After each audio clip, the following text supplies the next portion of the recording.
What's up? I was having a conversation with a gentleman yesterday from an awesome resource, an awesome company called Trust and Wills.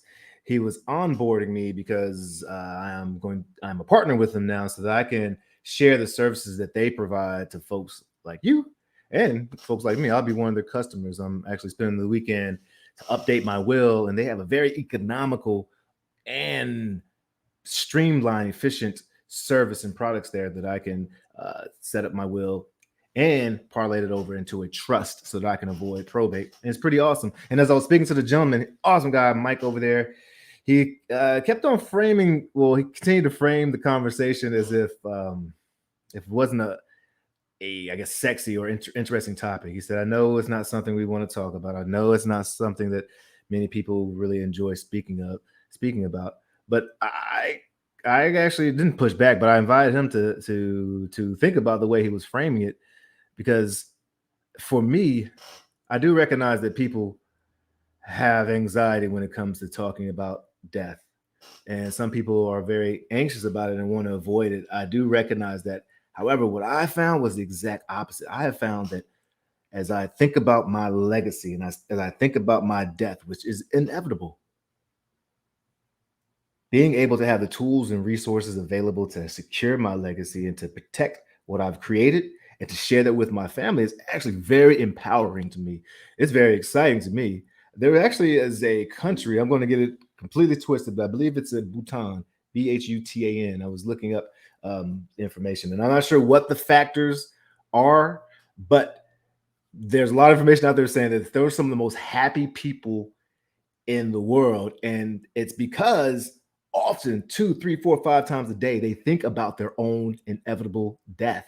They think about their mortality. And as opposed to it being something that hinders them or is depressing, it's actually empowering. As I said earlier, it's actually can give you appreciation and gratitude. And what I say, gratitude, the process, the whole process of mental adjustment can be summed up in one word: gratitude. So being grateful for what I have and being grateful to have the tools to be able to avoid probate is and set my family up for the future is so important. And that's actually what we're going to talk about today. I want to show you 3 ways that you can actually avoid probate and protect your legacy. I am not an attorney. I'm not a financial advisor. I am a probate specialist, which means that I'm dedicated to learning as much as I can and sharing my opinion with folks out there in the world. I'm in North Carolina. If you need any support or help with your probate, come holler at your boy. If you need help with the property and the stuff that's quite often related to probate, reach out. I love working and helping people. And I know it's a trying time. So we really try to take a heart and a head and a hands-on approach to helping you navigate the probate process. And I want to show you again today, we're going to look at how you could actually avoid probate before you even get to that stage. So bam, bam. And it should add on there. Yep, it's up there. Let's go. So take control of your legacy and avoid probate. Now, there are 3 reasons why I think people should avoid probate. And again, probate is the legal process of settling the affairs of a person who's deceased. If they die with assets and debt in their name, quite often they'll have to go through probate. Again, it depends on certain stipulations, but more often than not, it will have to. And it's a very public process. So it's not something it's something anyone has access to.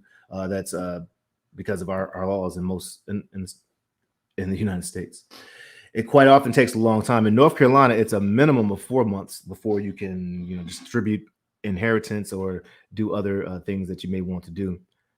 So it's a long time, and it can be very expensive. This is the part that I really want to underscore: that the money that you leave behind, the house that you leave behind, if it's in your name and it has to go through probate, then it is subject to claims. It's subject to people just chipping away at it, and then what's remaining is a small or lesser amount of what you were hoping to share with your family after you've passed.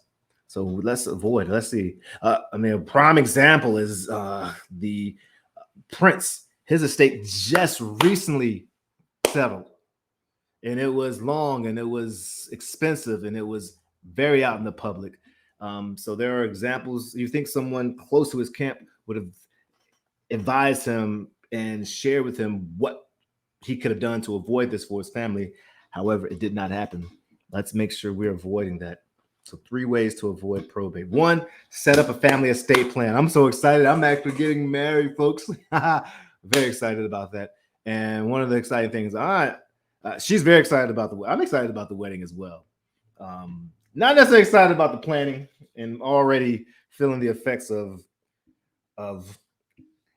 how do you say, it's just sometimes it's hard for me to fake it, really, if you haven't noticed that. And so there's certain things that I really don't care about, but I know I'm supposed to care about, so I have to show that I care about it. But regardless, I'm going off on a tangent. But one thing I am excited about is preparing for the actual marriage. And so as we're talking about what colors and flowers, I'm also we've set up, all right, what's our HIPAA? Who has durable power of attorney? Who's the health director? Who's going to be let's set up the living will. Let's create our estate plan. And that's something that everyone should be able to do so that you can avoid probate. There are also other tools you can use with different type of insurance and bank accounts where you can use joint with rights of survivorship and have beneficiaries designated so that it is passed through probate. But remember, that still can sometimes be subject to certain debts. It also can be challenging because if you don't have enough people listed, someone else may have passed away or be incapacitated, and now that became ineffective. But it's definitely better than not having someone there. And then the thing that I'm really excited about learning more and more about and actually pouring my assets into is trust. There are different types of trust. Some are revocable, some are irrevocable, some land trust, some are there's all type of trust that you can actually create. Connect with someone like me who I can so I can connect you with a family attorney that meets your needs. Or if you know a family attorney, hey, reach out to me so I can put them into my network so I can help them reach other people as well. But those are 3 things you can do to avoid the probate process. That's set up a family estate plan, sit down with a family attorney and set up your plan. That's the exciting part. You get to leave your legacy. Use different designations like rights to survivorship and beneficiary designations on your bank accounts and your insurance, and learn more about trust and find out what type of trust is best for you and your family. Again, if you need any help with the probate process or avoiding it, holler at me, and I would love to support you and help you out. Other than that, this is the Life in Transitions Expert Podcast, and we're signing off as we always do, saying rising tides. Oh, that's what I used to say, rising tides lifts all sails. It does. But we'll say, let your light shine. Peace.